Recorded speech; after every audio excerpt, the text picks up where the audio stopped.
இந்த பதிவு யாரெல்லாம் நீங்கள் காலேஜ் என்ட்ரா போகிறீங்களோ, உயர்கல்வி அப்படின்றதுக்குள்ளே வரப்போகிறீங்களோ அவங்களுக்கெல்லாம் இந்த பதிவு மிகவும் மிகவும் முக்கியமான பதிவு. இந்த பதிவில் நீங்கள் என்ன தெரிஞ்சுக்க போகிறீங்கன்னா, ஃபினிஷ் பண்ணுவீங்களா அப்படின்றது தான் தெரிஞ்சுக்க போகிறீங்க. ஏன்னா உயர்கல்வின்னு வரும்போது குறைஞ்சபட்சம் 3 இயர்ஸ் 4 இயர்ஸ் 5 இயர்ஸ் அப்படின்றது போகும். அப்போ கம்ப்ளீட்டாக ஃபினிஷ் பண்ணுவீங்களா அப்படின்றது தான் முதல்ல தெரிஞ்சுக்கணும். ஏன்னா உயர்கல்வின்னு போகும்போது நிறைய பேர் லோனில் போகிறீங்க, நிறைய பேர் அதுக்காக நிறைய முயற்சிகள் எடுத்து ப்ரொசீட் பண்ணுறீங்க, குடும்பமே தியாகம் பண்ணி குழந்தைங்களை படிக்க வைக்குது. ஸோ அப்படி இருக்கும்போது முடிக்கக்கூடிய சூழ்நிலைகள் இருக்கா அப்படின்னு நம்ம தெரிஞ்சுக்க முடியுமா ஜாதகத்தில்னா? கண்டிப்பாக தெரிஞ்சுக்க முடியும். அது எப்படின்றது தான் இந்த பதிவில் பார்க்க போகிறோம். ரொம்ப ஈஸியாக உங்களுக்கு நான் சொல்கிறேன், நோட் பண்ணிக்கோங்க. முதல்ல நீங்கள் பார்க்கக்கூடியது உங்களுடைய ஜாதக கட்டத்தில் எங்கே புதன் இருக்கார் அப்படின்றத பார்த்துக்கோங்க. புதன் லக்னத்தில் இருக்காரா, 2ஆம் வீடா, 4ஆம் வீடா, 10ஆம் வீடா, 11ஆம் வீடா, இந்த 5 வீட்டில் எங்கே புதன் இருந்தாலும் கண்டிப்பாக முடிச்சிடுவீங்க அப்படின்னு ஒரு டிக் மார்க் கொடுத்துருங்க. அதே மாதிரி புதன் கிரகம் எங்கே இருந்தாலும் குருவால் பார்க்க பெற்றால் கண்டிப்பாக முடிச்சிடுவீங்க அப்படின்றது டிக் கொடுத்துருங்க. சரி, 4ஆம் வீடு அப்படின்றது தானே உயர்கல்வி. அந்த 4ஆம் வீட்டினுடைய கிரகம் புதனாக இருந்தாலோ அல்லது புதனுடன் சேர்ந்து இருந்தாலோ அதன் புதனால் பார்வை பெற்றிருந்தாலோ கண்டிப்பாக முடிச்சிடுவீங்க அப்படின்றது மைண்டில் வச்சுக்கோங்க. அதே மாதிரி 2ஆம் வீட்டுக்குரியவர் புதனோடு சேர்ந்து இருந்தாலும் கண்டிப்பாக நீங்கள் முடிச்சிடுவீங்கன்னு ஞாபகம் வச்சுக்கோங்க. அந்த 2ஆம் வீட்டினுடைய கிரகம் புதன் நட்சத்திரம் பெற்றிருந்தா, சிம்பிளாக சொல்லணும் அப்படின்னா, இப்போ நீங்கள் மிதுன லக்னம்னு வச்சுக்கோங்களேன். மிதுனத்துக்கு 2ல் புதன் இருக்கார். அந்த புதன் எந்த நட்சத்திரத்தில் இருக்கார் அப்படின்றது நீங்கள் பார்க்கணும். அங்கே 3 நட்சத்திரங்கள் வரும். அந்த 3 நட்சத்திரத்தில் ஆயில்ய நட்சத்திரத்தில் இருந்தீங்கன்னா ஆட்டோமேட்டிக்காக ஆயில்ய நட்சத்திரத்தில் புதன் இருந்தாலே கண்டிப்பாக முடிச்சிடுவீங்கன்னு பார்த்துக்கணும்.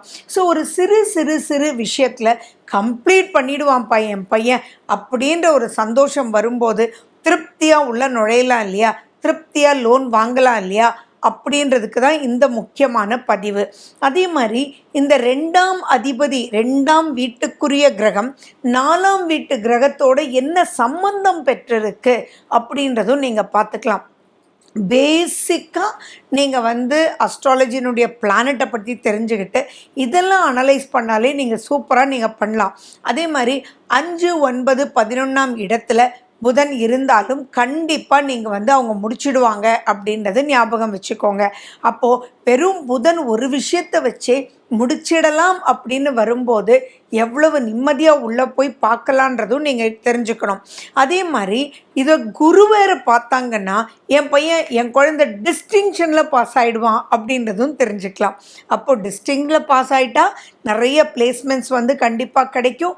அதே மாதிரி வளர்ச்சி பொருளாதாரன்றதும் ரொம்ப நல்லா இருக்குன்றதும் நீங்கள் தெரிஞ்சுக்கணும், புரிஞ்சுக்கணும். 4ஆம் வீட்டு அதிபதி 4ஆம் வீட்லேயே இருக்காருன்னு வச்சுக்கோங்களேன், அப்பையும் முடிச்சிடுவாங்க. அந்த 4ஆம் வீட்டு அதிபதி ஆட்சி உச்சம் ராஜாவோவோ சக்கரவர்த்தியாவோ இருந்தால் கண்டிப்பாக உயர்கல்வி ஃபினிஷ் பண்ணிடுவாங்கன்னு நினச்சிக்கணும். சரி, அந்த 4ஆம் வீட்டில் இருக்கக்கூடிய கிரகம் நல்லா இருந்தாலும் கண்டிப்பாக முடிச்சிடுவாங்கன்னு தெரியும். அப்போ எவ்வளோ ஒரு கான்ஃபிடென்ஸ் உங்களுக்குள்ளே வரும். அந்த கான்ஃபிடென்ஸ் தான் உங்களுக்கு ரொம்ப முக்கியம். அந்த கான்ஃபிடென்ஸ் நியாயப்படி கிடைக்கக்கூடிய வகையில் இருக்கிறதுக்கு இந்த பாயிண்டில் 1-2 பாயிண்ட்குள்ளே நீங்கள் வந்தாலே கண்டிப்பாக உயர்கல்வியை முடிச்சிடுவீங்கன்னு தைரியமாக ராஜ நட போட்டு நீங்கள் உயர்கல்வி அப்படின்ற ஒரு விஷயத்துக்குள்ளே நீங்கள் கால் எடுத்து வைக்கலாம் அப்படின்றது புரிஞ்சுக்கணும், தெளிவாக தெரிஞ்சுக்கணும். இப்போது எந்த கிரகம் எப்படி இருந்தால் தடை வரும்ன்றதை தெரிஞ்சுக்கணும். இதுதான் ரொம்ப முக்கியம். தடை எப்படி வரும்னா, முதல்ல உங்களுடைய 2ஆம் வீட்டில் சனி பகவான் இருந்தால், ராகு இருந்தால், கேது இருந்தால், செவ்வாய் இருந்தால், சூரியன் இருந்தால் ரொம்ப ரொம்ப எச்சரிக்கையாக இருக்கணும். தனித்தனியாக இருந்தாலே எச்சரிக்கையாக இருக்கணும். இந்த கிரகங்கள் ஏதாவது கூட்டோடு இருந்தால் ரொம்ப ரொம்ப எச்சரிக்கையாக இருக்கணும். அதனுடைய திசா புத்தி நடந்தால் இன்னும் கொஞ்சம் எச்சரிக்கையாக இருக்கணும். தடை வரும் அப்படின்றத மனசில் வச்சு ப்ரொசீட் பண்ணணும். இதை குரு பார்த்துட்டாங்கன்னு வச்சுக்கோங்களேன், கவலையே படக்கூடாது, தடை வராது, விதிவிலக்கு அப்படின்றதும் நீங்கள் புரிஞ்சுக்கணும். அதே மாதிரி 2ஆம் வீட்டில் புதனும் சனியும் சேர்ந்திருந்தா ரொம்ப ரொம்ப ரொம்ப ரொம்ப எச்சரிக்கையாக இருக்கணும். ஸோ பாருங்களேன், ஒரு சின்ன விஷயத்தில் எவ்வளோ விஷயங்கள் காப்பாற்றப்படுறீங்கன்னு. இந்த புதன் ப்ளஸ் சனி 2ஆம் வீட்டில் இருந்ததுன்னா புத்தி வந்து ஒரு நிலையில் இருக்காதுங்க. அப்போ ஒரு படிப்புக்கு வேண்டியதே கான்சன்ட்ரேஷன் தான். அந்த கான்சன்ட்ரேஷன் அப்படின்றதே ஒரு நிலையில் இருக்காதுன்னு சொல்லும்போது எப்படி ஒருத்தர் வந்து படிப்பு முடித்து விட முடியும்? ஒரு ஜாதகம் வந்து பார்த்திங்கன்னா, நல்லா படிக்கிறேன்னு சொல்லி சூப்பராக பிஹெச்டி டெக்கில் சேர்த்து விட்டுருந்தாங்க. ஆனால் ஒரு 3 மாதத்துக்கு அப்புறம் அந்த பையன் வீட்டுக்கு வந்துட்டு காலேஜுக்கே போக மாட்டேன்றான்னு தான் எனக்கு கன்சல்ட்டிங் வந்தது. அவங்க ஜாதகத்தில் பார்த்திங்கன்னா புதன் சனி சேர்ந்து இருந்துச்சு அவங்களுடைய 2ஆம் வீட்டில். அப்படி இருக்கும்போது என்ன சொல்லி என்ன அனுப்பிச்சாலும் ஏதோ ஒரு காரணத்தினால் அந்த ஒரு தெளிவின்மைன்ற விஷயத்தினால அவனுக்கு கட் ஆகிடும். அப்போ அவனுக்கு நடந்துட்டு இருந்த பீரியடும் பார்த்திங்கன்னா வந்து சனி தசை நடந்துட்டு இருந்தது. ஸோ இப்படியெல்லாம் இருக்கும்போது அவங்களுக்கு வழிகாட்டுதல் ரொம்ப முக்கியன்றதும் நீங்களே அதை வந்து பார்த்து தெரிஞ்சுக்கலான்றதும் நீங்கள் இங்கே புரிஞ்சுக்கணும். அதே மாதிரி அந்த புத்தி தடுமாற்றம் எந்தெந்த விதத்தில் இருக்குன்றதும் நீங்கள் தெளிவாக புரிஞ்சுக்கணும். இந்த பாயிண்ட் வந்து அவங்கள எதுவுமே ஃபினிஷ் பண்ண முடியாமல் கோலை அச்சீவ் பண்ண விடாமல் இருக்கும். அண்ட் புதன் அண்ட் சனி இருக்கும்போது ஃப்ரெண்ட்ஷிப் மூலியமாகவும் பெரிய சிக்கல்கள் அவங்களுக்கு ஏற்படுங்க. ஒரு ஃப்ரெண்டு சொல்லுவான், இல்லைடா இது சரியில்லை, நான் அதனால் அந்த காலேஜுக்கு போகிறேன், நான் இந்த குரூப்லேருந்து அந்த குரூப்புக்கு ஷிஃப்ட் பண்ணுறேன் அப்படின்லாம் சொல்லுவாங்க. அப்போ சிலர்லாம் பார்த்தீங்க அப்படின்னா எது எடுத்தாலும் கஷ்டப்பட்டாவது நான் முடிப்பேன், நான் வந்துட்டேன் அப்படின்னு நிற்பாங்க. ஆனால் புதன் சனி சேர்ந்து இருக்கும்போது மனம் மாறிட்டே இருக்கும், எந்த இதுலேயும் தெளிவாக இருக்க மாட்டாங்க. அப்போ மாறி மாறி இருப்பாங்களே ஒழிய ஃபைனலாக முடிக்க மாட்டாங்க. நம்ம பார்க்குறோம் இல்லையா, ஒரு 5 வருஷத்தினுடைய படிப்பை 7-8 வருஷத்தில் முடிக்கிறவங்களுடைய ஜாதகத்துலலாம் இந்த மாதிரி கூட்டு அமைப்பு இருக்கிறத நம்ம பார்க்குறோம்.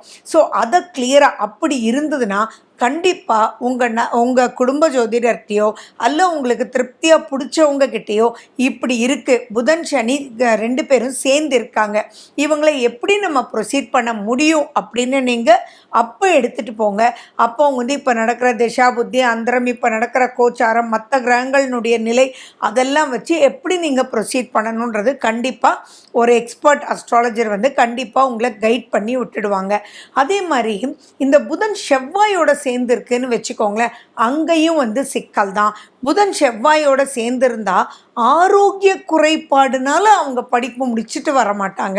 என்ன சொல்லுவாங்கன்னா, வயிற்று வலி வந்துடுச்சு, ஏதோ ஒரு பிரச்சனை ஆரோக்கியத்தில் வந்துடுச்சு, அதனால அவன் டிஸ்கண்டினியூ பண்ணிவிட்டு அடுத்த செமஸ்டருக்கு ப்ரொசீட் பண்ணுறான்.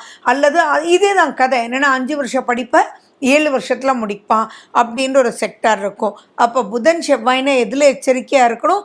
ஆரோக்கியத்தினால் ஃபினிஷ் பண்ண முடியாமல் போயிடும்ன்றது மனசில் நீங்கள் ஞாபகம் வச்சுக்கணும். அடுத்தது பார்த்தா புதன் ராகு சேர்ந்துருக்குன்னு வச்சுக்கோங்களேன், அப்போ புரியாத பிரச்சனையே சொல்லுவாங்கங்க. அதாவது தமாஷா இருக்கும், புதன் ராகு சேர்ந்துருந்தா தேடி தேடி கண்டுபிடிச்சி பிரச்சனையே சொல்லுவாங்க. இல்லை சாப்பாடு ரொம்பவே நல்லா இல்லை, எனக்கு இப்படிப்பட்ட சாப்பாடு சாப்பிட முடியாது, பெட்டு சரியில்லை, தூக்கமே வரல, நான் இங்கே படிக்கலை, நான் வெளியில் போய் படிக்கிறேன், வெளியில் போய் நான் படிச்சுட்டு இருந்து ஹாஸ்டலில் ஸ்டே பண்ணாமல் வரும்போது எனக்கு ட்ராவலிங் டைம் ஆகுது.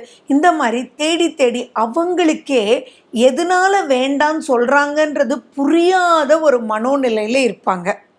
அப்போது புதன் ராகு சேர்ந்துருந்தா ரொம்பவே கீனாக அவங்களுக்கு எப்படி எடுத்துகிட்டு போகணுன்றது நம்ம கைட் பண்ணணும். அதே மாதிரி 5ஆம் வீடுன்றது ரொம்ப ரொம்ப ரொம்ப முக்கியம். 5ஆம் வீடுன்றது பூர்வ புண்ணியஸ்தானம். அந்த 5ஆம் வீட்டில் பாவ கிரகம் இருக்குதுன்னு வச்சுக்கோங்களேன், அப்பயுமே வந்து படிப்பு தடைப்படுறதை நம்ம பார்க்குறோம்.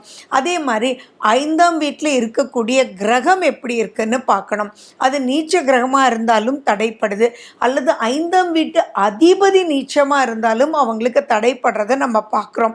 ஸோ அந்த பாவ கிரகம்னு சொல்கிறோம் இல்லையா, அந்த இடத்துல குரு பார்த்துட்டா இது விதிவிலக்குன்றதும் நீங்கள் ஞாபகம் வச்சுக்கணும். ஸோ இந்த 5ஆம் வீடும் இதில் சம்மந்தப்பட்டு 5ஆம் வீட்டை கரெக்டாக நீங்கள் வந்து அனலைஸ் பண்ணி ப்ரொசீட் பண்ணால் தான் அவங்க கிளியர் கட்டாக முடிக்க முடியுன்றதும் மைண்டில் வச்சுக்கணும். அண்ட் மேலும் பார்த்தீங்கன்னா, நீங்கள் இதெல்லாம் கேட்டகரைஸ் பண்ணிவிட்டு இப்போ நடக்கக்கூடிய திசை என்ன, புத்தி என்னன்றது ரொம்ப கிளியராக பார்க்கணும்.